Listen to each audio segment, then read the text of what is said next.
نجات ملتی ہے در حسین پہ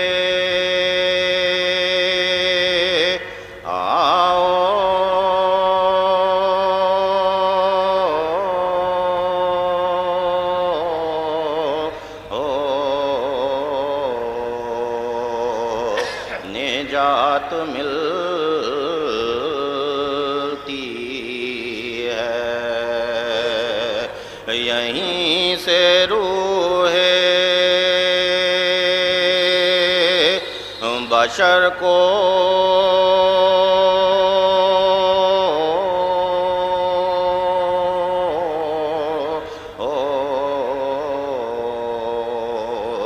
حیات ملتی ہے در حسین ہے مولا کائنات کا گھر یہیں سے روح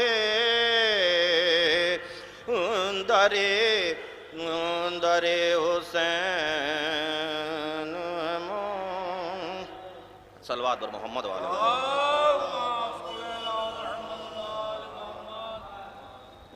در حسین پہ آؤ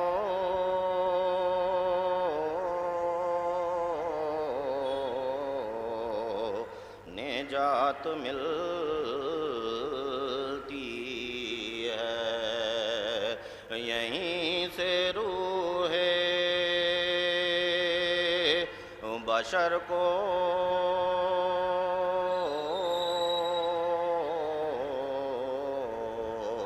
حیات ملتی ہے در حسین ہے مولا کائنات کا گھر یہیں سے خلد کی کل کائنات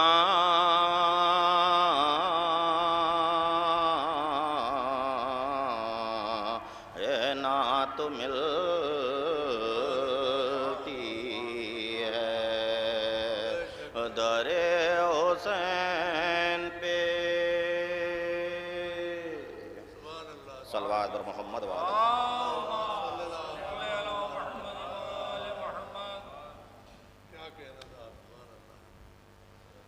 امام حسین کا سفر ہے اسی حوالے سے ایک سوال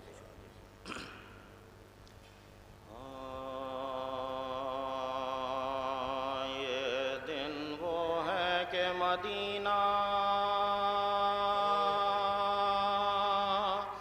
نبی کا ویران ہے سفر میں شاہ ہیں صغرا وطن میں گریاں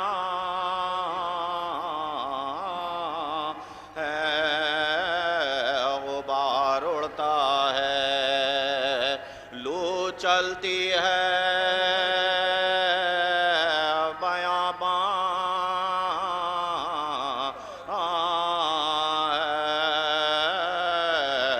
اجل کا ہاتھ ہے شبیر کا گریباں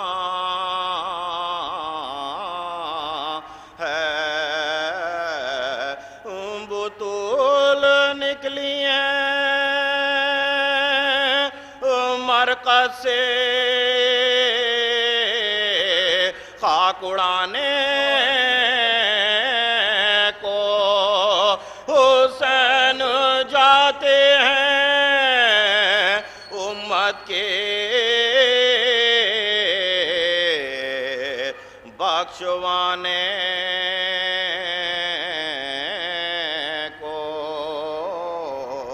یہ دن وہ ہے کہ مدینہ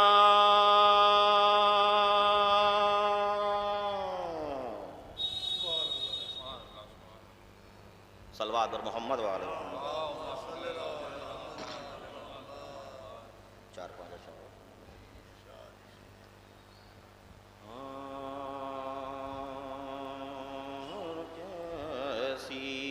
کیسی نہ کسی اور کو تقدیر ملی اور کیسی نہ کسی اور کو تقدیر ملی جس کو دوزخ کے عوض خلد کی جاگیر ملی جس کو دوزخ کے عوض خلد کی جاگیر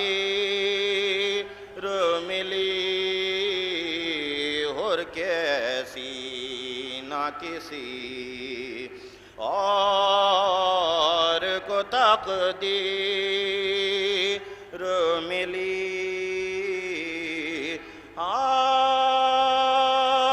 پنجے تن کر گئے ثابت جو عمل سے اپنے پنجے تن کر گئے ثابت جو عمل سے اپنے اس سے بہتر کوئی قرآن کی نہ تفسیر ملی اور کیسی نہ کسی اور کو تقدیر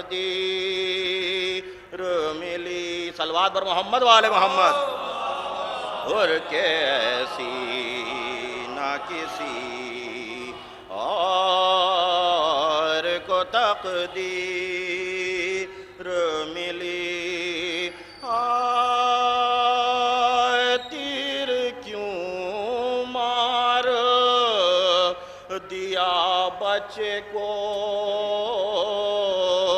ظالم تو نے تیر کیوں مار دیا بچے کو ظالم تو نے حرملا کون سی بے شیر کی تقصیر ملی اور کیسی نہ کسی اور کو تقدیر ملی کوئی ایک بار مدینے میں نہ پہچان سکا کوئی ایک بار مدینے میں نہ پہچان سکا قید سے چھوٹ کے جب زینب دلگیر ملی اور کیسی نہ کسی اور کو تقدیر ملی سب ملے چھوٹ کے زندہ سے سکینہ کے سوا سب ملے چھوٹ کے زندہ سے سکینہ کے سوا ہاں مگر فاطمہ زہرا سے نہ ہمشیر ملی اور کیسی نہ کسی اور کو تقدیر ملی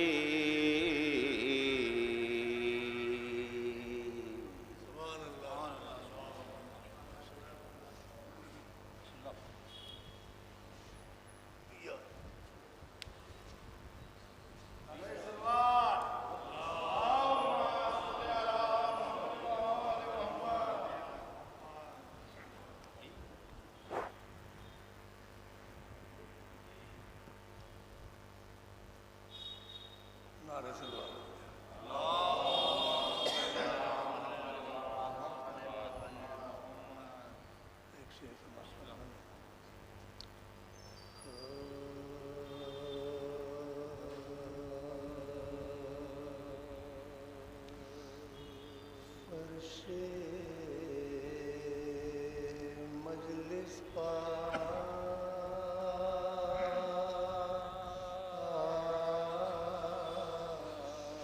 فاطمہ زہرا لمحہ لمحہ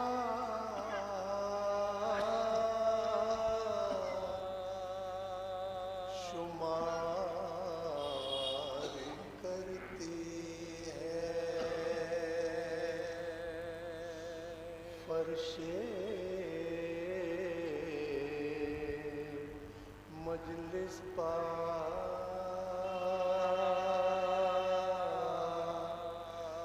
فاطمہ زہرا لمحہ لمحہ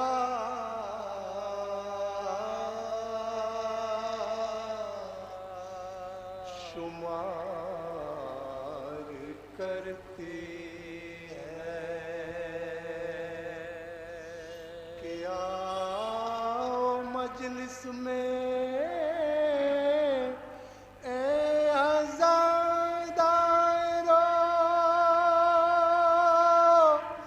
فاطمہ انتظار کرتی ہے فاطمہ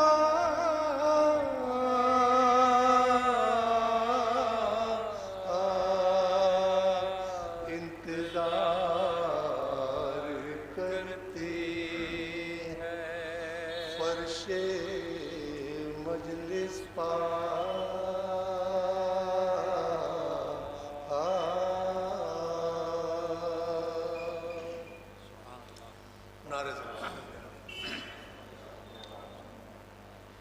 بآواز بلند نعرہ شباب پڑھی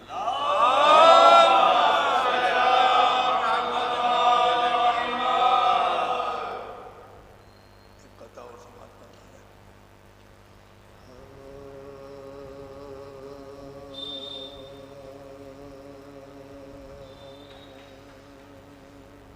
میری تشنا لبی سرور کے میں خانے میں رکھ دینا رے وہیں کا ظرف ہے یہ ظرف پیمانے میں رکھ دینا اور ہمیشہ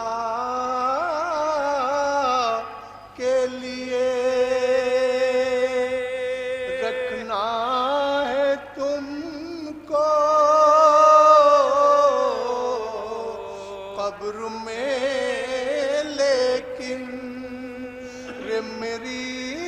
میت کو ایک لمحہ عزا خانے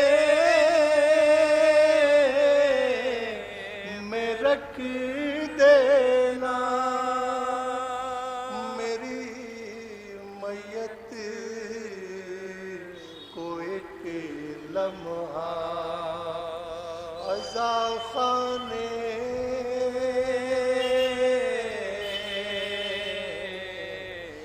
میں رکھ دینا، میری تشنا لبی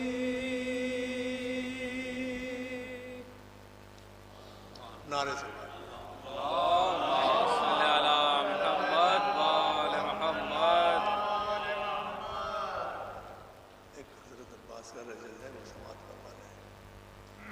نعرے سے اللہم صلی علی محمد و آل محمد۔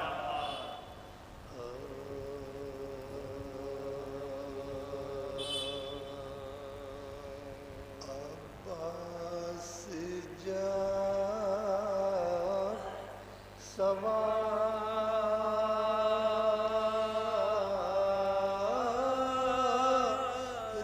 ہوئے عشق رام پر،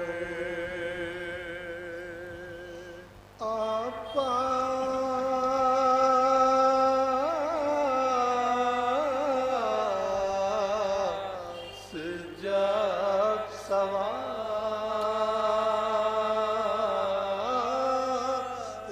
ہوئے عشق رام پر، نعرہ تھا دم بدم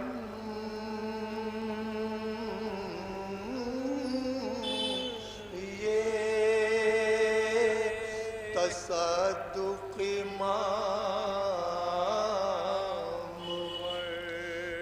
غصے سے ہاتھ شیر نے ڈالا لجام پر، چمکا فراز کے برق گری فوج شام پر، چمکا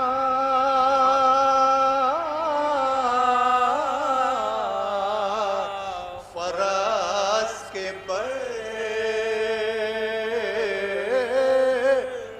گری فوج شام پر، بڑھ کر پڑھا رجاز کے پرے تھر تھر آ گئے، خیبر کے سرکشوں کو علی یاد آ گئے، خیبر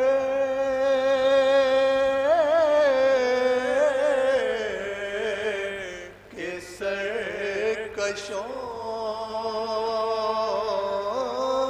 کو علی یاد آ گئے، بابا نے میرے جنگ کیے ہیں ہزاروں سر، عباس میرا نام انہیں کا ہوں میں پسے، ارے ہر مار کے میں ساتھ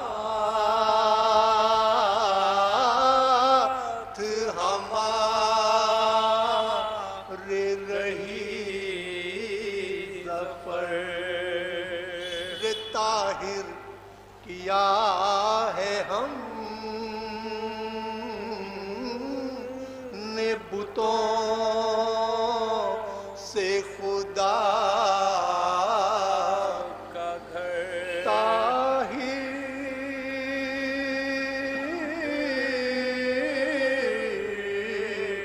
کیا ہے ہم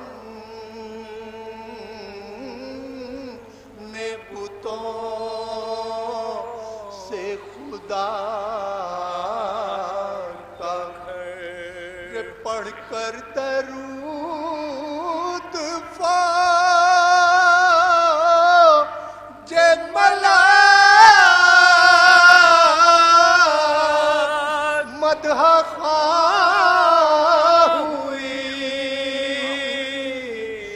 جب ہم گئے تو کعبے کے اندر اذان ہوئی جب ہم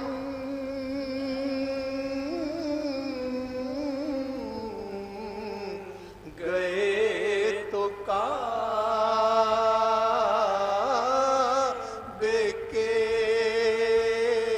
اندر اذان ہوئی عباس جب سوار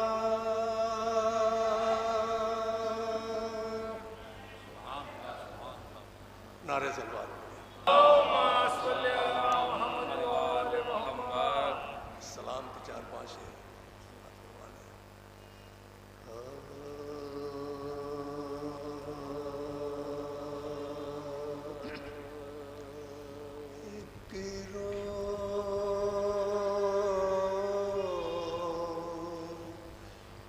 راستے پر جو شیری کا رہا گھر خواب اس نے یہ دیکھا کہ حسین آئے ہیں بے سر اور خون میں ڈوبے کھڑے صحن ان کے اندر کہتے ہیں کلاؤں گا کہتے ہیں کلاؤں گا تیرے گھر میں بھی پیاس ایک بات میں کہتا ہوں نہ تو دل سے بلانا رے بچے میرے آتے ہیں بچے میرے آتے انہیں پانی پلانا رے سجاد سے کہنا کہ نہ تم غصے میں آنا رے دادا کی طرح صبر سے دادا کی طرح صبر سے گردن کو بندھا رے آدھا جو کرے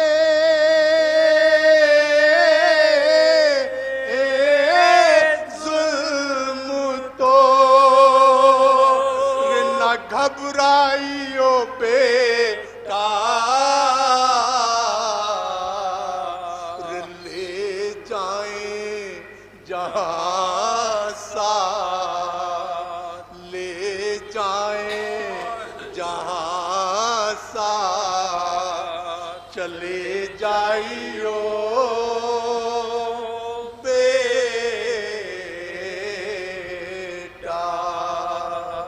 ایک روز کے راستے پر جو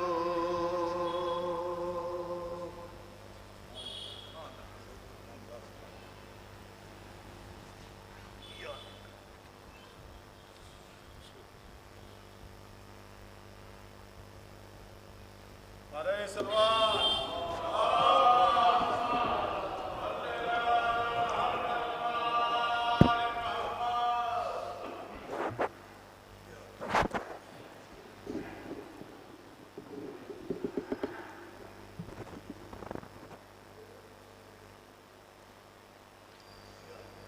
حضرات ایک بار سورہ حمد اور 3 بار سورہ توحید کی تلاوت فرما کے سید محمد حسنین عابدی ابن سید تراب حسین عابدی کے نام اصال صاحب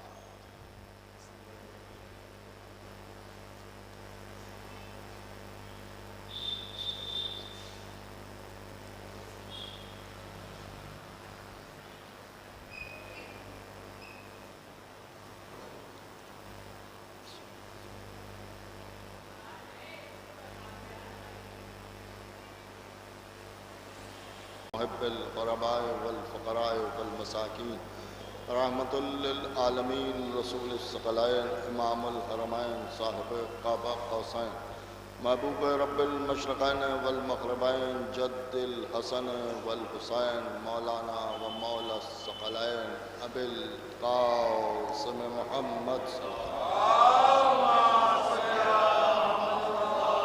اہل بیتہ الطیبین الطاہرین المعصومین المظلومین المنتخبین المنتجبین ولعنت اللہ علی اعدائہم وقطر فضائلہم ومصائبہم وطہارتہم وجلالتہم وشجاعتہم وعظمتہم وولایتہم وعطشہم اجمعین من لیلنا ھذا الی یوم الدین اما بعد فقد قال اللہ سبحانہ تبارک و تعالی فی کتابہ الکریم والفرقانہ الحکیم والقرآن الکریم قولہ الحق بسم اللہ الرحمن الرحیم خلق الانسان فی احسن التقویم صلاۃ محمد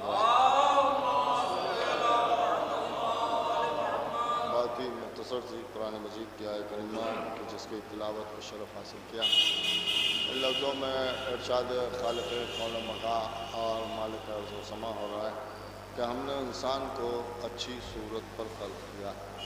ظاہر سی بات ہے کہ اللہ نے یوں تو ساری کائنات کو خلق کیا اور کائنات میں جو کچھ بھی ہے سب اسی کی مخلوق ہے اور ہر چیز کو پیدا کرنے والا بھی وہی ہے، لیکن اس نے کبھی کسی کی صورت کی تعریف نہیں کی. انسان اس بات پر جتنا بھی فخر کرے وہ کم ہے کہ اللہ نے انسان کی صورت کی تعریف کی اور وہ کہتا ہے کہ ہم نے کیا اچھی صورت بنائی، کیا اچھی صورت پر انسان کو خلق کیا. اور دیکھو کہ صورت میں جو کچھ تھا وہ ہم نے سب اسے عطا کر دیا، اس لیے کہ جو انسان کو ضرورت کی چیزیں ہیں وہ سب ہم نے اس کی صورت میں رکھ دیں. اور میں بہتر جانتا ہوں کہ انسان کو کیا چاہیے ہے اور کیا نہیں چاہیے. کیسی اچھی صورت ہے کہ صورت میں 2 آنکھیں بھی ہیں، اس صورت میں 2 لب بھی ہیں، 1 دہن بھی ہے، 2 رخسار ہیں، 2 کان ہیں. اور ظاہر سی بات ہے کہ ہم نے انسان کی ساری طاقتوں کو اسی صورت میں جمع کر دیا. ظاہر سی بات ہے کہ صورت اگر آپ غور کریں تو سر ہی کے حصے میں اس کو صورت بھی کہا جائے گا، چہرہ بھی کہا جائے گا اور سر بھی کہا جائے گا، اس لیے کہ اللہ نے انسان کی ساری طاقتوں کو انسان کے سر میں جمع کر دیا. دیکھنے کی طاقت انسان کے سر میں ہے، بولنے کی طاقت انسان کے سر میں ہے، سننے کی طاقت انسان کے سر میں ہے، سونگھنے کی طاقت انسان کے سر میں ہے، سوچنے اور سمجھنے کی طاقت انسان کے سر میں ہے. لہذا ساری طاقتیں کیونکہ سر میں جمع ہو گئیں، لہذا اللہ نے آواز دی کہ اب جب مجھے سجدہ کرو تو سر سامنے جھکا دو، اس لیے کہ اب خالی سر نہیں جھکے گا بلکہ تمہاری ساری طاقتیں ہمارے سامنے سجدہ کرتی ہوئی نظر آئیں۔ اسی لیے سجدے کو سر سے وابستہ کیا گیا، کیونکہ انسان کے سر میں ساری انسان کی طاقتیں موجود ہیں، اور سر کی ظاہر سی بات ہے کہ بڑی اہمیت ہے۔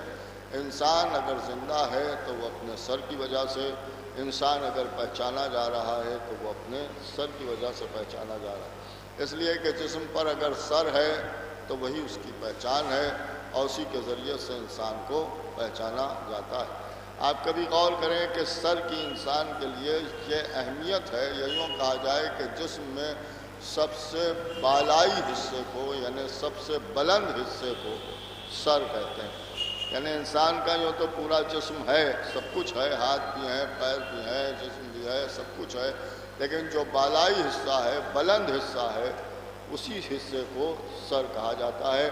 اور انسان زندہ ہے تو وہ اپنے سر کی وجہ سے زندہ ہے، اور سر کو بدن سے ایک زبردست نسبت ہے، اس لیے کہ ساری طاقتیں سر میں ہیں۔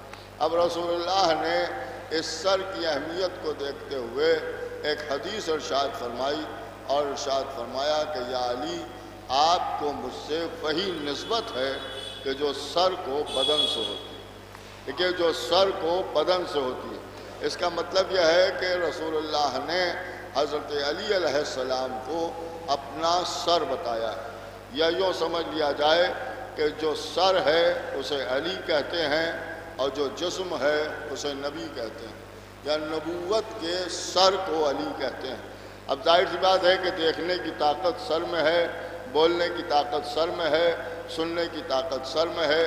نبی نے فرمایا کہ علی میرا سر ہے، اس کا مطلب یہ ہے کہ نبی اس بات کی طرف اشارہ فرما رہے ہیں کہ میرے بولنے کی طاقت کا نام علی ہے، میرے دیکھنے کی طاقت کا نام علی ہے، میرے سننے کی طاقت کا نام علی ہے۔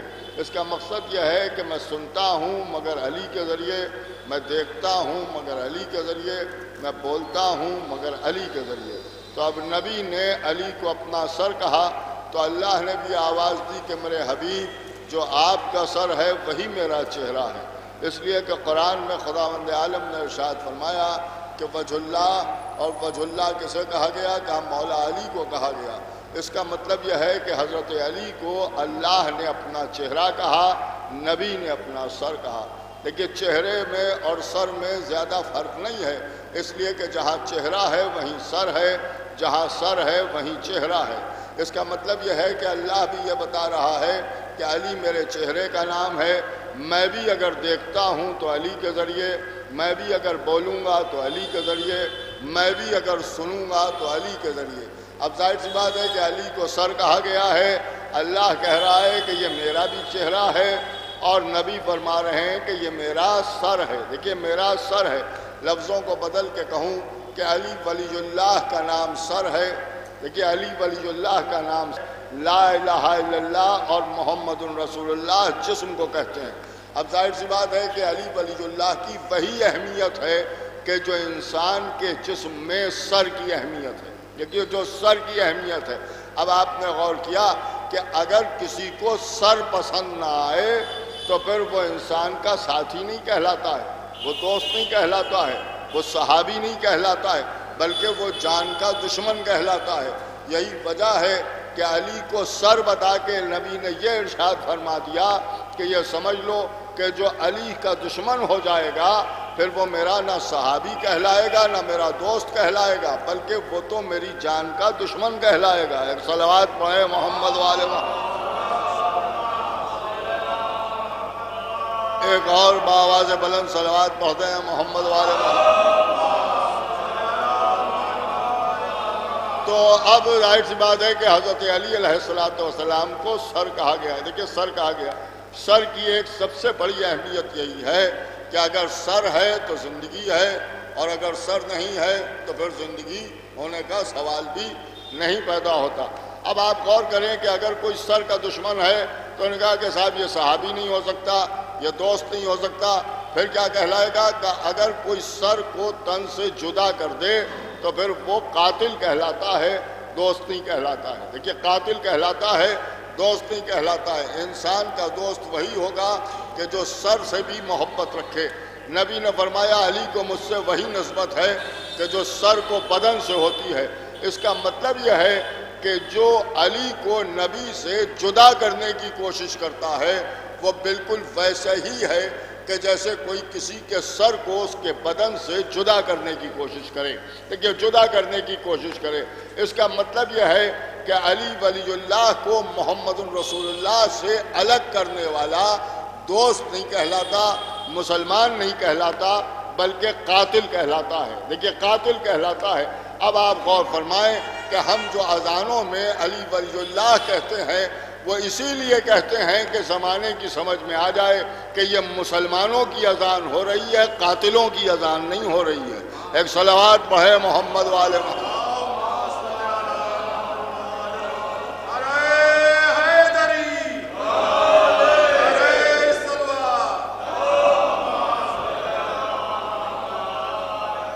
تو اب ظاہر سی بات ہے یہ مولا کائنات کی منزلت ہے اور اہل بیت اطہار کی عظمت ہے، اسے انسان کو سمجھنا چاہیے۔ اب یہاں کے اوپر غور فرمائیں کہ اللہ کہہ رہا ہے کہ میں نے انسان کو اچھی صورت پر خلق کیا ہے۔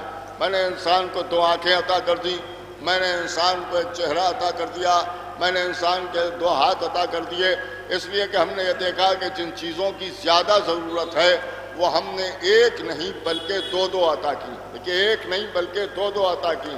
ہم جانتے ہیں کہ انسان کا کام ایک آنکھ سے نہیں چلنے والا ہے، لہٰذا ہم نے اسے 2 آنکھیں عطا کر دی، اور یہ بھی ہم جانتے ہیں کہ 2 آنکھیں کافی ہیں، لہٰذا ہم نے تیسری آنکھ اسے نہیں عطا کی۔ دیکھیے تیسری آنکھ نہیں عطا کی۔ اللہ کہہ رہا ہے کہ میں نے 2 آنکھیں بنائی ہیں۔ اب اگر کوئی صاحب یہ کہیں کہ ہمیں 2 کی نہیں بلکہ ایک ہی کافی ہے تو پھر کھلی ہوئی بات ہے کہ اگر 2 کی جگہ ایک آنکھ رہ جائے تب بھی عیب ہو جائے گا، اور 2 کی جگہ اگر 3 ہو جائے تب بھی عیب ہو جائے گا۔ کیوں؟ کہ اس لیے کہ اللہ خلق کرنے والا ہے، اللہ پیدا کرنے والا ہے۔ جب اللہ نے خلق کیا ہے تو اللہ بہتر جانتا ہے کہ ہمیں کس چیز کی کتنی ضرورت ہے، لہٰذا وہ جانتا تھا کہ 2 کی ضرورت ہے، لہٰذا اس نے 2 بنائی۔ اگر وہ یہ سمجھتا کہ 2 کم ہیں تو وہ 3 بھی بنا سکتا تھا، 4 بھی بنا سکتا تھا، اور اگر وہ یہ سمجھتا کہ 2 زیادہ ہیں تو وہ ایک ہی خلق کر سکتا تھا۔ لیکن آپ غور کریں کہ 2 عطا کی۔ لیکن اب کوئی کہے کہ نہیں صاحب ایک چاہیے ہے، تو یہ ظاہر سی بات ہے کہ انسان کو سمجھنا چاہیے کہ بنانے والا بہتر جانتا ہے کہ کس شے کی کتنی ضرورت ہے۔ یہی وجہ ہے کہ جب نبی اس دنیا سے جانے لگے تو آواز دی کہ ہدایت کے لیے 2 چیزیں چھوڑے جا رہا ہوں، ایک قرآن ہے، دوسرے اہل بیت ہیں۔ اب نبی سے بہتر کوئی سمجھنے والا نہیں ہے کہ انسان کو 2 کی ضرورت ہے یا 1 کی ضرورت ہے۔ اب جو کہے کہ ہمارے لیے قرآن کافی ہے وہ بھی ظالم ہے، اور جو کہے 2 سے زیادہ کی ضرورت ہے وہ بھی ظالم ہے۔ ایک صلوات پڑھے محمد والے، ایک اور صلوات بھیجے محمد والے محمد۔ 2 آنکھیں۔ تو اب انسان کو 2 آنکھیں عطا کر دیں، ایک چہرہ عطا کر دیا، 2 لب عطا کر دیے، ایک دہن عطا کر دیا، ایک زبان عطا کر دی۔ لیکن اللہ نے آواز دی کہ ہم نے انسان کو اچھی صورت پر بنایا ہے۔ دیکھیے اچھی صورت پر بنایا۔ آپ نے غور فرمایا اچھی صورت پر بننا اور ہے اور اپنی صورت پر بننا اور ہے۔ جسے اچھی صورت پر بنایا اسے آنکھیں بنا کے اسی کو دے دی، چہرہ بنا کے اسی کو دے دیا، زبان بنا کے اسی کو دے دی، ہاتھ بنا کے اسی کو دے دیے۔ لیکن ظاہر سی بات ہے کہ یہ حکم کس کے لیے ہے؟ انسان نے کہا کہ یہ ہمارے لیے ہے، علماء نے کہا کہ یہ اللہ نے جو تعریف کی ہے یہ ہماری صورت کی تعریف نہیں کی ہے بلکہ حضرت آدم کی صورت کی تعریف کی ہے۔ اس کا مطلب یہ ہے کہ اللہ حضرت آدم کے لیے کہہ رہا ہے کہ ہم نے اچھی صورت پر بنایا۔ تو جب آدم کو اچھی صورت پر بنایا تو 2 آنکھیں بنائیں، آدم کو دے دی کہ اب یہ آنکھیں تمہاری ہیں، ایک دہن بنایا آدم کو دے دیا کہ یہ دہن تمہارا ہے، 2 ہاتھ بنائے یہ آدم کو دے دیے کہ اب یہ ہاتھ آدم کے ہیں۔ اس کا مطلب یہ ہے کہ جسے اچھی صورت پر بنایا تو آنکھیں اسی کی رہیں، چہرہ اسی کا رہا، ہاتھ اسی کے رہے، لیکن جسے اپنی صورت پر بنایا تو آنکھیں عین اللہ کہلائیں، زبان لسان اللہ کہلائی، چہرہ وجہ اللہ کہلایا۔ ایک صلوات بھیجتے ہیں محمد۔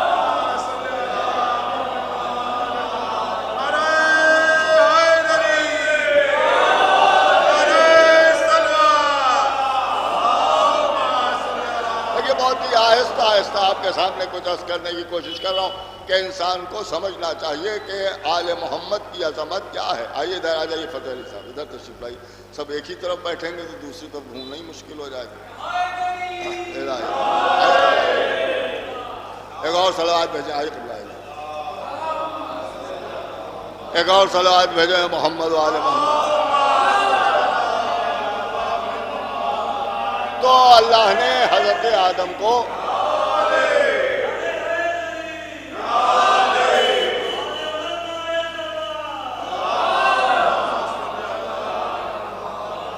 حضرت آدم کو خلق کیا, اور جب حضرت آدم کو خلق کیا تو آواز دی کہ ہم نے اچھی صورت پر بنایا ہے. دیکھیے اچھی صورت پر بنایا, اور جب میں نے انہیں اچھی صورت پر بنایا ہے تو ملائکہ کو حکم دیا کہ تم سجدہ کرو. اس کا مطلب یہ ہے کہ جسے اچھی صورت پر بنایا اسے سجدہ کرایا. دیکھیے حضرت آدم کو ملائکہ سے سجدہ کرایا کہ تم ملک ہو, ہم نے تمہیں ملک بنایا ہے, لیکن تم آدم کو سجدہ کرو. کیوں سجدہ کرو؟ کہ اس لیے کہ انہیں ہم نے اچھی صورت پر بنایا. دیکھیے اچھی صورت پر بنایا. اب یہاں پر ایک سوال پیدا ہوتا ہے کہ بھیا جسے اچھی صورت پر بنایا اس کو تو سجدہ کرا دیا, اور جسے اپنی صورت پر بنایا اس کے لیے سجدے کا حکم نہیں دیا. دیکھیے اس کے لیے سجدے کا حکم نہیں دیا کہ حضرت علی علیہ السلام کو سجدے کا حکم نہیں دیا گیا کہ حضرت علی علیہ السلام کو بھی سجدہ کیا جائے. بھئی اللہ یہ بھی تو کر سکتا تھا کہ جیسے آدم کو سجدہ کرایا تھا ویسے ہی علی کو بھی سجدہ کرا دیتا. دیکھیے اس میں دو باتیں ہیں.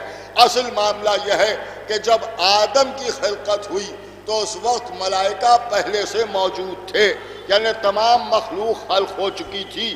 لہذا اللہ نے آدم کو بعد میں بنایا. مخلوقات پہلے ہے, زمین پہلے ہے, عرش پہلے ہے, آسمان پہلے ہے, ملائکہ پہلے ہیں, حوریں پہلے ہیں, غلمان پہلے ہیں, آدم بعد میں ہے. لہذا اب جو پہلے سے ہیں ان سے سجدہ کرایا جا رہا ہے. لیکن جب حضرت علی کی خلقت ہوئی ہے اس وقت کائنات میں کوئی تھا ہی نہیں, اس لیے کہ اول مخلوق تو یہی نبی اور علی ہے.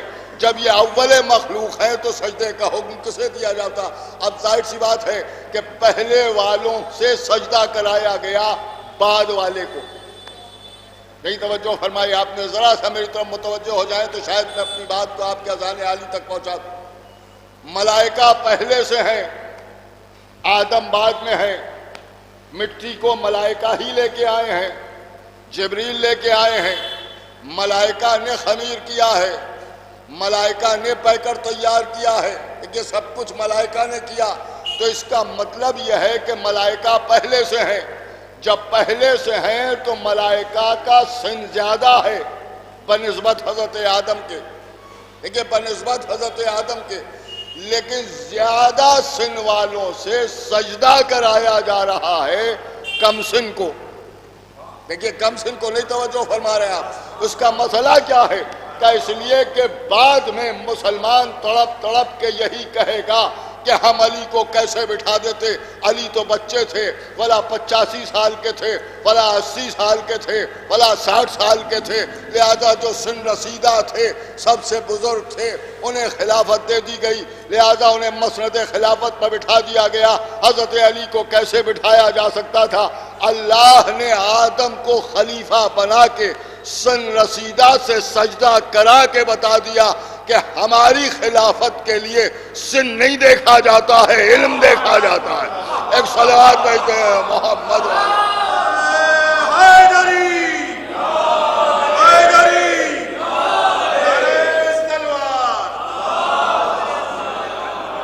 تو سن رسیدہ کو احترام کرنے کا حکم دیا گیا کم سن. ایک بات. دوسری بات یہ ہے جسے شاید جو مسلمان میری بات کو سنیں گے وہ تڑپ جائیں گے, اور جو مومنین ہیں وہ ضرور خوش ہو جائیں گے. اس لیے کہ آپ جانتے ہیں کہ میرا مزاج یہ ہے کہ میں جب کچھ کہتا ہوں تو زیادہ تر ایسی ہی بات کہتا ہوں کہ جس سے منافقین جل جاتے ہیں اور مومنین خوش ہو جاتے ہیں. پوری توجہ جو دنیا کا, میں بالکل سامنے کی بات عرض کر رہا ہوں.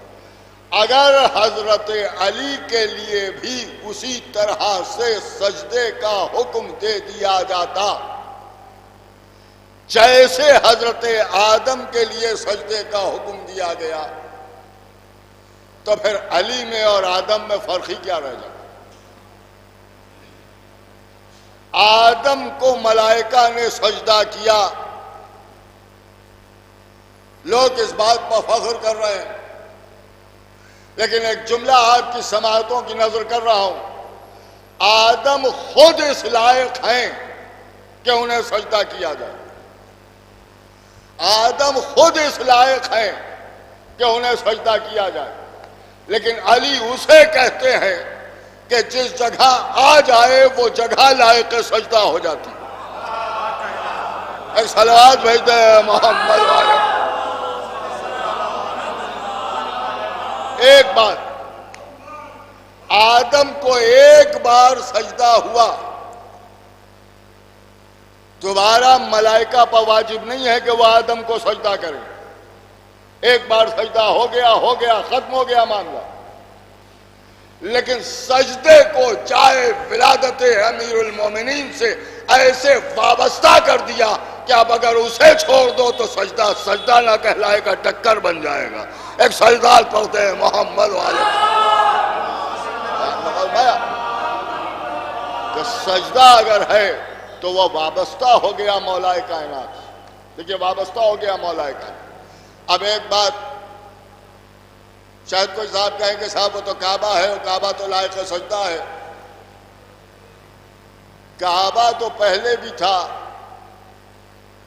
مگر قبلہ نہیں تھا، دیکھیے کعبہ تھا مگر قبلہ نہیں تھا، قبلہ علی کے آنے کے بعد بنا، جب تک علی نہ آئے اس وقت تک کعبہ قبلہ نہیں بنا، کعبہ تھا مگر پہلا قبلہ بیت المقدس تھا۔ جب علی کعبے میں آ گئے تب کعبہ قبلہ بنا، لیکن تب کعبہ قبلہ بنا، پوری توجہ سنیے گا، تب بنا کیوں؟ کہ اس لیے کہ پہلے صرف کعبہ تھا، مولود کعبہ نہیں تھا۔ دلیل بھی سن لیجئے، آدم کے لیے جب سجدے کا حکم دیا تو آدم کو خلق کر دیا، ہاتھ بن گئے، پیر بن گئے، سینہ بن گیا، چہرہ بن گیا، آنکھیں بن گئیں، دہن موجود ہے، کان موجود ہے، سب کچھ ہے، لیکن اللہ کہہ رہا ہے کہ ابھی سجدہ نہ کرنا، جب میں اس میں اپنی روح ڈال دوں تب تم سجدہ کرنا۔ ابھی کیا پریشانی ہے؟ جسم تو موجود ہے، پیکر تو موجود ہے، آنکھیں تو بن چکی ہیں، چہرہ تو بن چکا ہے، ہاتھ تو موجود ہیں، ابھی سجدہ کیوں نہیں کرایا جا رہا ہے؟ جب میں اس میں روح ڈال دوں تب تم سب سجدے میں گر جانا۔ اس کا مطلب یہ ہے کہ ابھی سجدہ نہ کرنا، جب میری روح آ جائے تب سجدہ کرنا۔ اب آپ نے غور فرمایا ابھی کیا پریشانی ہے کہ ابھی جسم ہے روح نہیں ہے، بدن ہے جان نہیں ہے، مکان ہے مکین نہیں ہے۔ دیکھیے مکان ہے مکین نہیں ہے، اس کا مطلب یہ ہے کہ جسم کے لیے سجدہ نہیں ہے، روح کے لیے سجدہ ہے۔ دیکھیے روح کے لیے سجدہ ہے تو جسم کو سجدہ نہیں ہوتا، روح کو سجدہ ہوتا ہے، بدن کو سجدہ نہیں ہوتا، جان کو سجدہ ہوتا ہے، مکان کو سجدہ نہیں ہوتا، مکین کو سجدہ ہوتا ہے۔ بھئی جیسے شعراء حضرات شعر پڑھتے ہیں تو شعر کے مصروں میں ترقی ہوتی جاتی ہے، انہوں نے کہا یہ بہتر شعر، اس سے بہتر شعر یہ، اس سے بہتر شعر یہ، اس سے بہتر شعر یہ۔ ویسے ہی میں جملوں کی ترقی آپ دیکھیں کہ اس کا مطلب یہ ہے کہ جسم کو سجدہ نہیں ہے، روح کو سجدہ ہے، بدن کو سجدہ نہیں ہے، جان کو سجدہ ہے، مکان کو سجدہ نہیں ہے، مکین کو سجدہ ہے، بیت کو سجدہ نہیں ہے، اہل بیت کو سجدہ ہے۔ ایک صلوات بھیجے محمد والے۔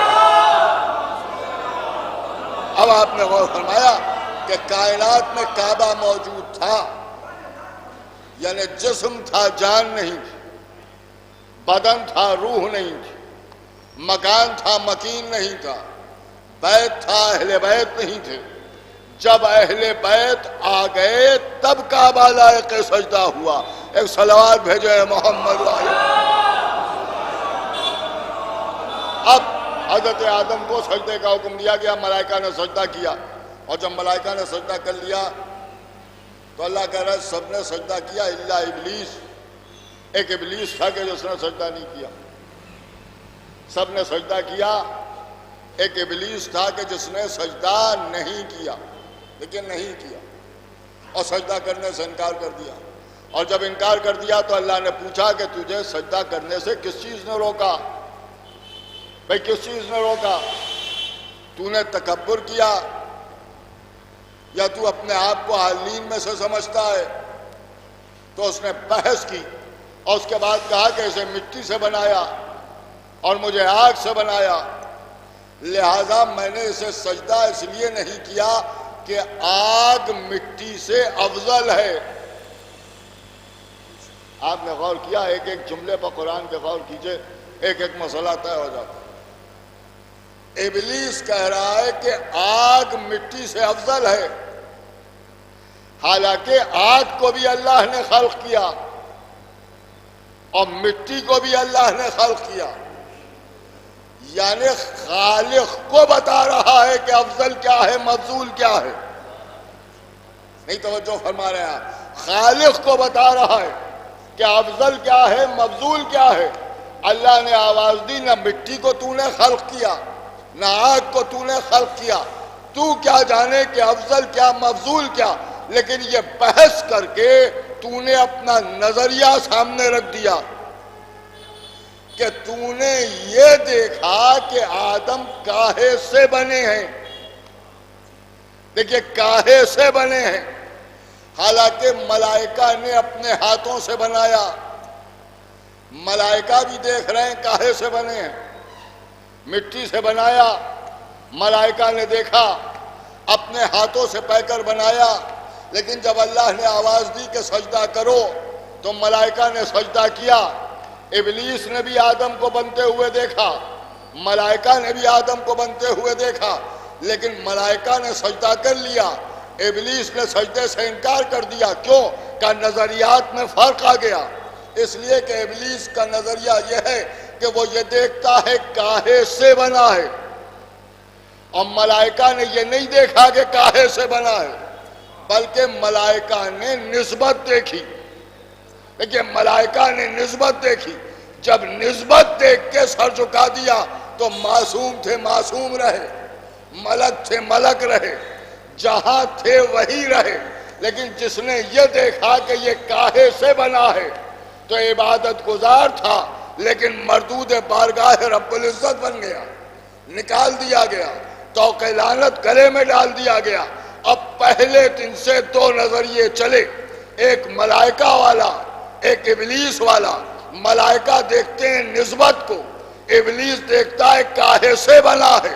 اب اگر دیکھنا ہے کہ ابلیس کے نظریے پر کون چل رہا ہے اور ملائکہ والے نظریے پر کون چل رہا ہے تو کہیں جانے کی ضرورت نہیں ہے.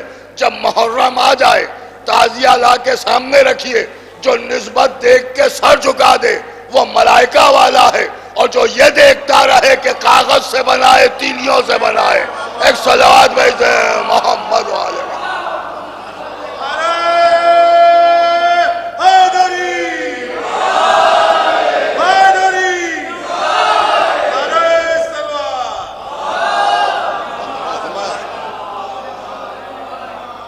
اب آپ کی سمجھ میں آیا لوگ محرم کی مخالفت کیوں کرتے ہیں. محرم کی مخالفت اسی لیے ہوتی ہے کہ ملائکہ والے اور ابلیس والے الگ الگ ہو جاتے ہیں. ایک صلوات ہے محمد والے، لیکن دونوں الگ الگ ہو جاتے ہیں. اب یہ کہ سجدہ، ایک بات میں آپ کے سامنے اور عرض کر دوں. علامہ ذاکر حسین صاحب کی تحقیق ہے جو میں آپ کے سامنے عرض کر رہا ہوں کہ ملائکہ نے جو آدم کو سجدہ کیا وہ کہاں کیا؟ دیکھیے وہ کہاں ہوا، یہ سجدہ جو ہوا وہ کہاں ہوا؟ سب یہی کہتے ہیں کہ عرش پر سجدہ ہوا، عرش پر سجدہ ہوا، عرش پر سجدہ ہوا. قرآن میں ایسا کوئی تذکرہ نہیں. آدم کو سجدے کا حکم دیا، جب میں اس میں روح ڈال دوں تو تم سب سجدے میں گر جانا. اور اس کے بعد قرآن کہہ رہا ہے فسجدوا، سب نے سجدہ کیا الا ابلیس، ایک ابلیس تھا کہ جس نے سجدہ نہیں کی۔ سوال یہ پیدا ہوا کہ یہ سجدہ ہوا کہاں؟ تو ان کی تحقیق ہے جو میں آپ کے سامنے عرض کر رہا ہوں، اس پہ میرا کچھ بھی نہیں ہے۔ علماء عجیب و غریب تحقیق کر کے سامنے لاتے ہیں بات۔ اور نے لکھا کہ چھٹے امام حضرت امام جعفر صادق علیہ السلام،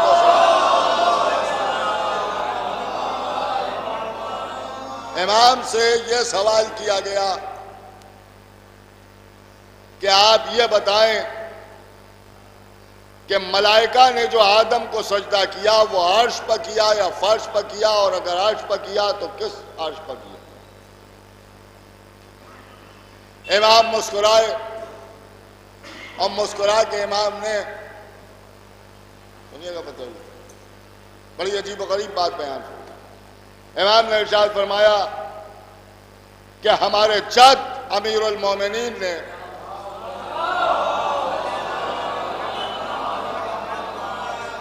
یہ وصیت فرمائی، یہ ارشاد فرمایا کہ مجھے دنیا کا وہ بقعہ نور بہت زیادہ پسند ہے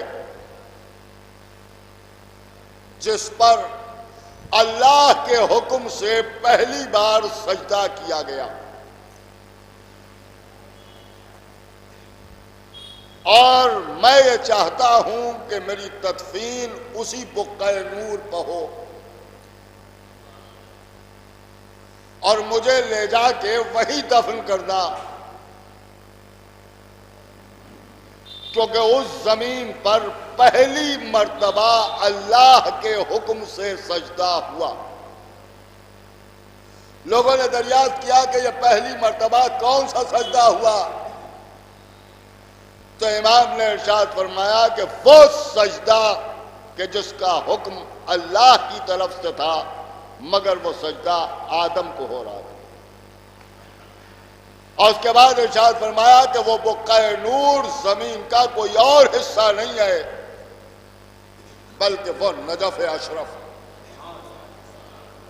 دیکھیے جب تحقیق ہے علماء کی اور کی جگہ کہ نجف اشرف ہے، مولا نے فرمایا کہ یہ بقعہ نور وہ ہے کہ جہاں سب سے پہلے اللہ کے حکم سے ملائکہ نے سجدہ کیا، مگر یہ سجدہ آدم کے لیے تھا، مگر حکم اللہ کا تھا۔ امام نے ارشاد فرمایا کہ اسی لیے یہ اللہ کا بھی سجدہ ہے اور آدم کے لیے تعظیمی سجدہ ہے۔ پوری توجہ سنیے گا، اس بات سے اور اس روایت سے یہ بات ثابت ہوتی ہے کہ جو آدم کو سجدہ ہوا وہ عرش پر نہیں ہوا بلکہ فرش پر نجف اشرف میں ہوا۔ لیکن نجف اشرف میں ہوا، اور نجف اشرف کو بھی امام نے بیان فرمایا، اور فرمایا کہ یہ ایک پہاڑ تھا جو ٹکڑے ٹکڑے ہو گیا، اور پھر وہاں پانی بھر گیا، اور جب وہاں پانی نمودار ہو گیا تو اسے نے کہا جانے لگا۔ نے کہتے ہیں پانی۔ اور اس کے بعد امام نے ارشاد فرمایا کہ پھر حالات تبدیل ہوئے اور پانی سوکھ گیا، تو پھر اسے جف کہا جانے لگا۔ جف کے معنی ہے سوکھ جانا۔ تو یہاں کیونکہ پانی سوکھ گیا لہذا اسے جف کہا جانے لگا، اور پھر اس کا نام نے جف پڑ گیا۔ نے جف کے معنی ہے پانی جہاں سوکھ گیا۔ اور پھر امام نے ارشاد فرمایا کہ کثرت استعمال سے یہ نے جف نجف ہو گیا، اور اسی نجف کو ہمارے جد نے پسند فرمایا۔ دیکھیے ہمارے جد نے پسند فرمایا۔ اب ایک بات ثابت ہو گئی کہ نجف میں ملائکہ نے سجدہ کیا، تو عرش پر سجدہ نہیں کیا بلکہ نجف میں سجدہ کیا۔ تو ایسا تو ممکن نہیں ہے کہ عرش پر بیٹھے بیٹھے نجف میں سجدہ کیا ہو۔ بھائی نجف آئے ہوں گے، اور جب آئے ہوں گے تبھی آ کے نجف میں سجدہ کیا ہے۔ ایسا تو ہو نہیں سکتا کہ وہیں بیٹھے بیٹھے اور سجدہ یہاں کر لیا۔ یہاں سننے والا معاملہ تھوڑی تھا کہ گھر میں بیٹھے بیٹھے سن لیا۔ آن لائن مجلس آ رہی ہے، گھر میں بیٹھے بیٹھے سن لیا، آن لائن سجدہ نہیں ہو سکتا، سجدہ ہمیشہ آف لائن ہوگا۔ ایک صلوات پڑھے محمد والے اور کر رہے جو میں عرض کر رہا ہوں کہ یہ آن لائن نہیں ہے، آف لائن ہے، تو اب ظاہر سی بات ہے کہ وہاں بیٹھ کے تو سجدہ نہیں ہو سکتا، نجف میں آ کے سجدہ کیا ہوگا۔ ملائکہ کے لیے تمام علماء اسلام متفق ہے کہ وہ اپنی مرضی سے کہیں جاتے ہی نہیں، جب تک اللہ کا حکم نہ ہو ملک اپنی عبادت کو چھوڑ نہیں سکتا۔ تو جب اللہ کا حکم ہوتا ہے تب وہ وہاں سے چلتے ہیں وہاں کے لیے جہاں بھیجا جاتا ہے۔ تو جب ملائکہ سجدہ کرنے نجف آئے تو اپنی مرضی سے نہیں آئے، اللہ نے ملائکہ کو نجف میں سجدہ کرنے کے لیے بھیجا۔ نہیں توجہ فرمائی، اللہ نے نجف میں سجدہ کرنے کے لیے ملائکہ کو بھیجا۔ یہ تو اچھا ہوا اس وقت علماء کرام خلق نہیں ہوئے تھے، ورنہ اللہ کو بھی بدعت و شرک کے فتوے دے دیتے۔ ایک صلوات پڑھے محمد والے آپ اور کر رہے ہیں کہ میں عرض کر رہا ہوں، اللہ نے ملائکہ کو نجف بھیجا کہ نجف جا کے سجدہ کرو۔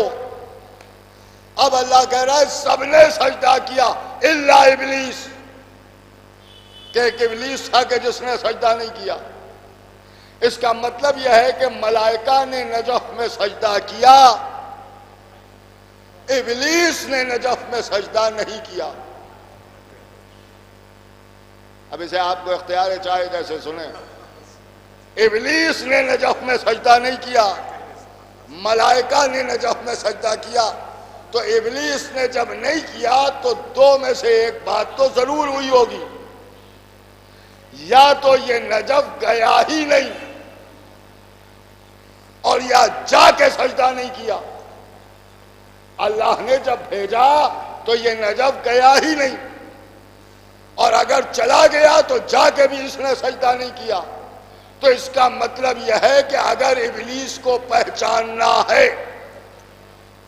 تو اس کے یہی صفات سامنے آ رہے ہیں کہ یا تو یہ نجف جاتا ہی نہیں ہے، اور اگر جاتا بھی ہے تو نجف میں سجدہ نہیں کرتا۔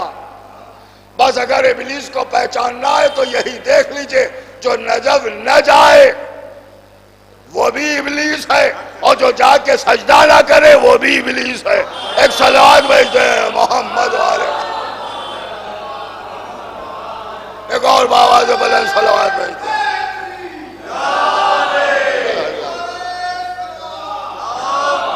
دیکھیں یہ ہے سجدہ، یہ حضرت آدم کو سجدہ ہو رہا ہے۔ دیکھیں آدم کو سجدہ ہو رہا ہے، بہرحال سب نے سجدہ کیا الا ابلیس، ایک ابلیس تھا کہ جس نے سجدہ نہیں کیا۔ اللہ نے آواز دی کہ نکل جا میری بارگاہ سے، نکال دیا۔ دیکھیں نکال دیا۔ ایک بات آپ نے غور کی، آدم کا احترام کرنے سے انکار کیا، آدم کو سجدہ کرنے سے انکار کیا، آدم کو ماننے سے انکار کیا، نکلنا گوارا کیا، زمین پر آ گیا، سب کچھ ہو گیا، مگر ابلیس نے دعوی خلافت نہیں کیا۔ یہ اس نے نہیں کہا کہ انہیں خلیفہ نہیں ہونا چاہیے، اسے ہونا چاہیے۔ آپ نے غور کیا؟ اس کا مطلب یہ ہے کہ ابلیس لاکھ لعنتی صحیح، مگر اللہ کے بنائے ہوئے کے مقابلے میں دعوی خلافت نہیں کرتا۔ اب وہ کتنے بڑے ابلیس ہوں گے کہ جو علی کی موجودگی میں خلافت کا دعویٰ کر رہے ہیں۔ ایک صلوات پڑھے محمد والے نکال دیا گیا۔ جب چلنے لگا تو اس نے آواز دی کہ پروردگار جا رہا ہوں، قیامت تک کی زندگی دے دے۔ اللہ نے آواز دی کہ میں نے تجھے وقت معلوم تک کی مہلت دے دی۔ دیکھیے وقت معلوم تک کی مہلت دے دی، زندگی تو مل گئی لیکن بندگی واپس ہو گئی۔ اب ابلیس کو زندہ رہنے کا تو حق ہے، مگر بندہ رہنے کا حق نہیں ہے، اللہ کا بندہ کہلانے کا حق نہیں ہے۔ عبادت کرنا تو درکنار، عبادت گزاروں کے درمیان بیٹھنے کا بھی اختیار نہیں ہے۔ زندگی تو مل گئی، بندگی چھین لی۔ دیکھیے بندگی چھین لی کیوں؟ کہا زندگی تو دے دی مگر توق لعنت گلے میں ڈال دیا، اور جب لعنت کا مستحق ہو گیا تو بندگی گئی۔ دیکھیے بندگی گئی، آپ نے غور کیا؟ ابلیس آدم کا منکر، حارث فخر آدم کا منکر، حارث فخر آدم کا منکر۔ ابلیس نے وہاں خلافت کا انکار کیا، اور جب اعلان ولایت علی ہوا تو حارث نے علی کی خلافت کا انکار کیا۔ دونوں میں فرق نمایاں ہے۔ حارث نے جب انکار کیا تو سر پر پتھر بھی پڑا، نبی نے لعنت بھی کی۔ جب پتھر پڑا تو زندگی گئی، جب لعنت برسی تو بندگی گئی۔ اب معلوم ہوا آدم کے دشمن کو اللہ کا بندہ رہنے کا تو حق نہیں ہے، مگر قیامت تک زندہ رہنے کا حق ہے۔ لیکن علی کے دشمن کو نہ زندہ رہنے کا حق ہے نہ بندہ رہنے کا حق ہے۔ ایک صلوات بھیجتے ہیں محمد والا۔ ایک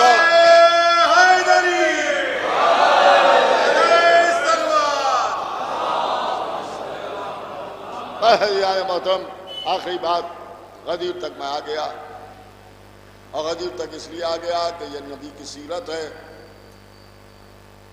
کہ وہ بھی چلتے چلتے آگے غدیر میں رک گئے۔ لہذا نبی والوں کا بھی یہی اصول ہونا چاہیے کہ چلیں کہیں سے مگر آ کے رکیں غدیر میں۔ اور ہمارے علماء کی جانب سے جو اعلان ہے ہفتہ ولایت کا، یعنی 18 ذوالحجہ سے 24 ذوالحجہ تک، اس کا مقصد یہی ہے کہ جتنی بھی مجلسیں ہوں یا محفلیں ہوں اس میں زیادہ تر ذکر غدیر کیا جائے۔ ذکر غدیر کیا ہو سمجھنا آپ کا کام ہے۔ ایک زبان کا نقطہ آپ کے سامنے عرض کر دوں، بغیر کوئی زور خطابت خرچ کیے ہوئے کہ ایک چھوٹا سا واقعہ ہے ہم ساتھ۔ ایک میدان ہے جسے غدیر کہا جاتا ہے، رسول اللہ کی حج سے واپسی ہے، اصحاب ساتھ ساتھ ہیں، کچھ آیتیں نازل ہوئی ہیں، اللہ نے کہا ہے وہ پہنچا دو جو ہم نے تم پر نازل کیا ہے۔ رسول اللہ اس میدان میں رک گئے، جو آگے بڑھ گئے انہیں واپس بلا لیا، جو پیچھے رہ گئے تو ان کا انتظار کر لیا، جو ادھر ادھر گھوم رہے تھے سب کو جمع کر لیا۔ 1.25 لاکھ حاجیوں کا مجمع ہے، رسول اللہ نے ممبر بنوایا ہے اور کجاووں کا ممبر بھی بن گیا ہے۔ رسول اللہ ممبر پر تشریف لے گئے، علی کو ہاتھوں پر اٹھایا، ایک حدیث سنائی کہ جس کا میں مولا اس کے یہ علی مولا۔ لوگوں نے بخن بخن کی صدائیں بلند کی، علی کو مبارکباد دی جانے لگی۔ ایک سرخ خیمہ لگایا گیا، ایک طرف سے لوگ داخل ہوتے تھے، دوسری طرف سے بیعت کر کے نکلتے جاتے تھے۔ سارے مجمع نے علی کے ہاتھ پر بیعت کر لی۔ اس کے علاوہ کیا ہے؟ ایک چھوٹا سا واقعہ غدیر کا واقعہ، ایک چھوٹا سا واقعہ غدیر کا واقعہ، آپ غور کر رہے ہیں۔ لیکن اس واقعے میں نہ جانے کیا تاثیر ہے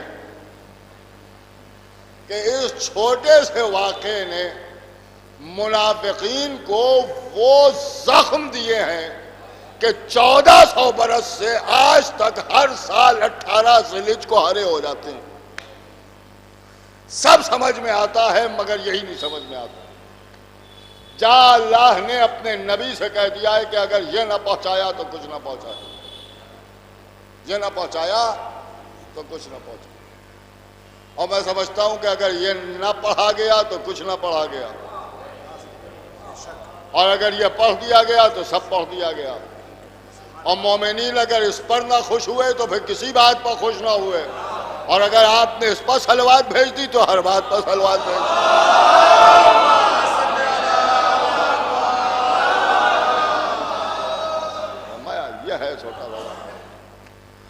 اور اسی ولایت کو بچانے کے لیے کربلا کی سرزمین کے اوپر امام حسین علیہ السلام ہرا ہوا گھر حسین کا لوٹ لیا گیا. حسین کربلا کی سرزمین پر شہید کر دیا. میں کیا عرض کروں، آج شب ہے طفلان جناب مسلم کی شہادت. ایصال ثواب کی مجلس ہے، شب شہادت بھی ہے، تو کیوں نہ آج طفلان جناب مسلم کا تذکرہ کر کے مجلس کو تمام کر دیا جائے. جناب مسلم کے 2 چھوٹے چھوٹے بچے 9 ذی الحجہ کو اپنے باپ سے بچھڑ گئے اور کوفے میں قید کر دیے گئے. آپ کا سنا ہوئے مصائب، بس یہ سوچ کے سنیے گا کہ 2 یتیم بچوں کا ماتم ہے، اور وہ بچے کہ جو پردیس میں یتیم ہوئے، اور پردیس میں ان بچوں کا کوئی پوچھنے والا نظر نہیں آتا. ایک روز جب داروغہ قید خانہ کھانا لے کے آیا تو ایک بھائی نے کہا کہ بھائی تیری صورت بلال سے بہت ملتی ہے. اس نے کہا تم بلال کو کیا جانو؟ کہا ہم نہ جانیں گے تو کون جانے گا، وہ ہمارے ہی گھر کے تو مؤذن تھے. بس جیسے ہی کہا وہ تڑپ کے کہتا ہے کہ آپ کون ہیں؟ کہا ہم مسلم کے یتیم ہیں. زار و قطار رونے لگا، قدموں پر سر رکھ دیا، کہا شہزادو ہمیں معاف کرنا، ہمیں پتہ نہیں تھا. یہ دروازہ قید خانے کا کھلا ہے، جہاں چاہے وہاں چلے جاؤ، مگر رات میں سفر کرنا، دن بھر آرام کرنا. زمانہ تمہارا دشمن ہے اور دروازہ کھلا ہے، تم جہاں چاہو وہاں جا سکتے ہو. میرا جو بھی حشر ہوگا وہ دیکھا جائے. بچوں نے اس کا بازو پکڑ کے فرمایا کہ بھائی تیری نجات کے ضامن ہم ہیں. یہ بچے قید خانے سے نکلے، کبھی اس گلی میں، کبھی اس گلی میں، کبھی اس گلی میں، یہاں تک کہ بڑھتے بڑھتے صبح ہو گئی. ایک درخت پر بیٹھ گئے. ایک بی بی درخت کے قریب میں جو ایک کنواں تھا اس پر پانی بھرنے کے لیے آئی. اب جو کنویں میں جھانک کے دیکھا تو دیکھا پانی میں تو چاند چمک رہے ہیں.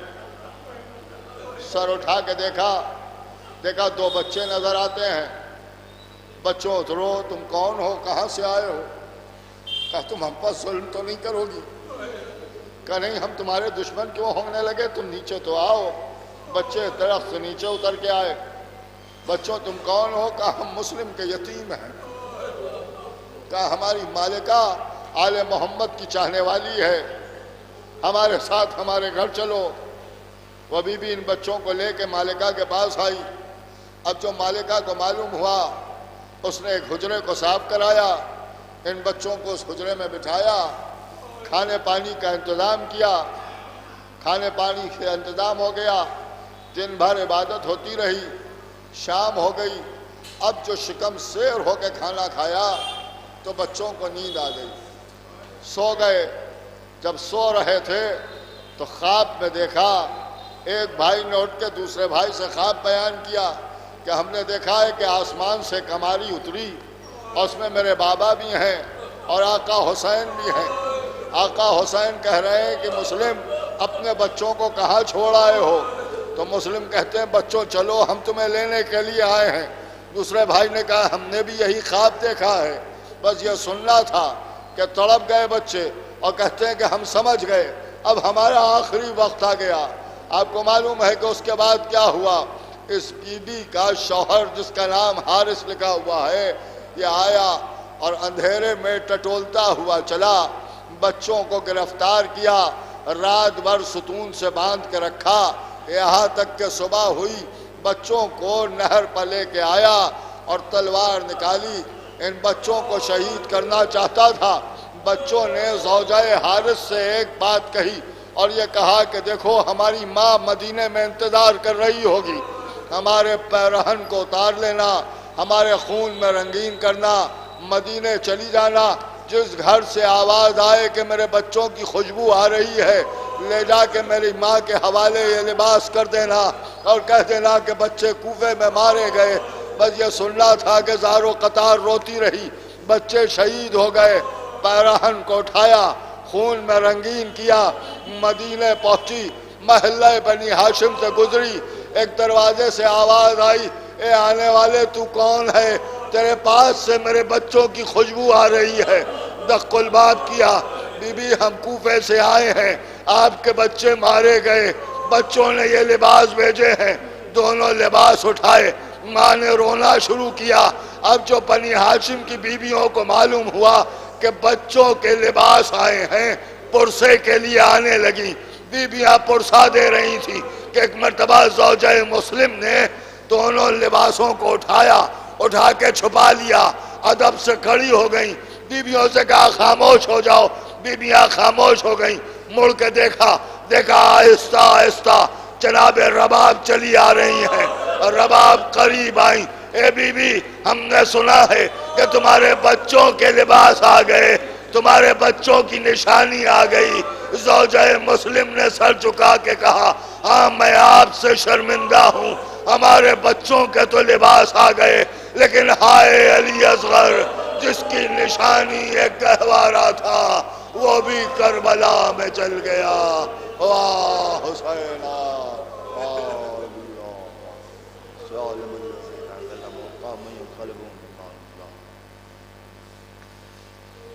حضرت ایک بار اور سورہ فاتحہ پڑھ کے سید محمد حسنین آبدی ابن سید تراب حسین آبدی کے نام اِرسال ثواب۔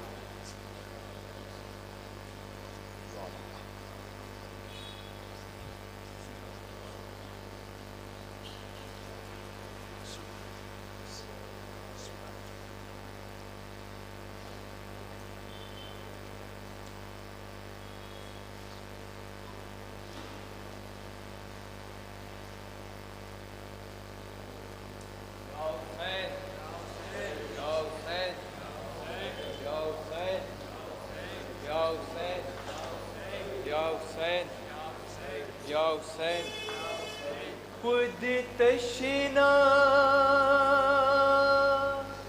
لبی کہنے لگی ہائے سکینہ،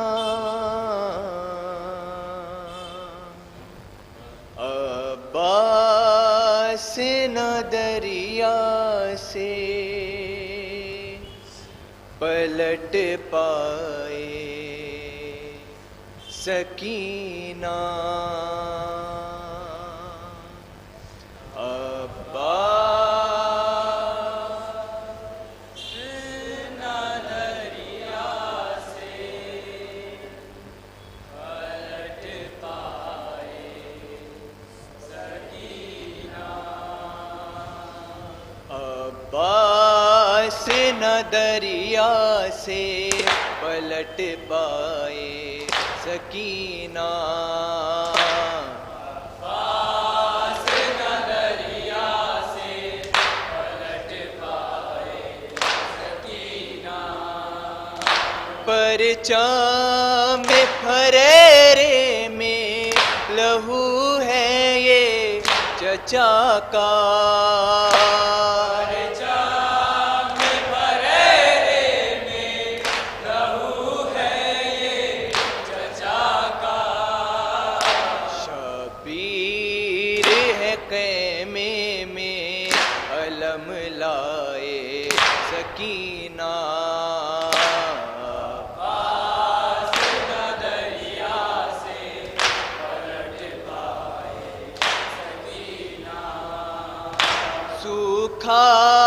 ہوا مشکیزہ جو سقا نے بھرا تھا، ہوا مشکیزہ جو سقا نے بھرا تھا، جہاں تھا تیری پیار تو بجھ جائے سکینہ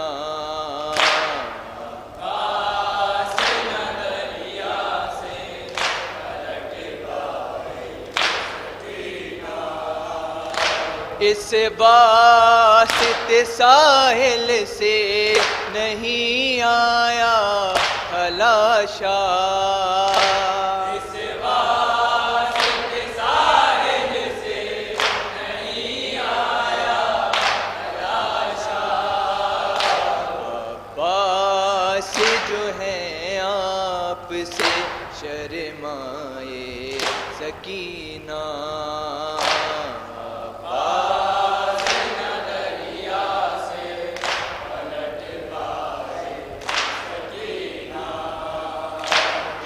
حیران نہ ہو گھاٹ سے ہم لاتے ہیں پانی حیران نہ ہو گھاٹ سے ہم لاتے ہیں پانی اب کیسے چچا پیار سے سمجھائے سکینہ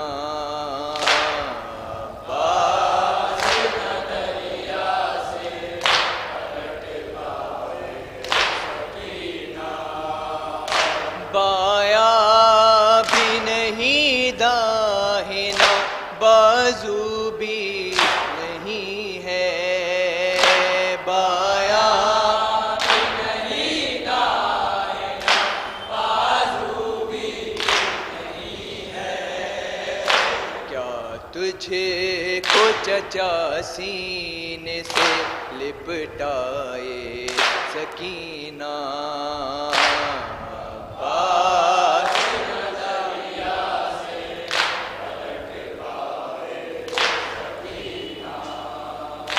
کر لے وہ قبول ان کو یہ کہہ دیجئے چچا سے کر لے قبول ان کو یہ کہہ دیجئے چچا سے رضوی کو جو یہ شعر ہے لکھوائے سکینہ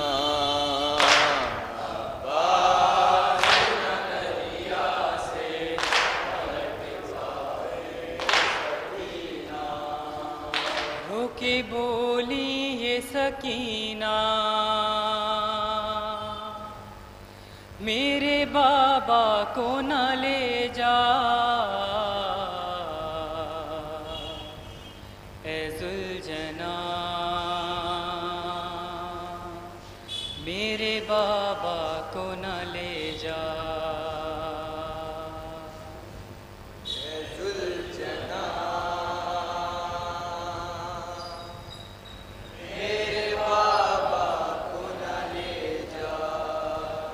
ذوالجنا میرے بابا کو نہ لے جا ذوالجنا میرے بابا کو نہ لے جا جو گیا رن میں وہ زندہ نہیں واپس آیا ابھی کچھ دیر ہوئی آیا تھا ننھا لاشا چولہا بے شیر کا اجڑا ذوالجنا اے ذوالجنا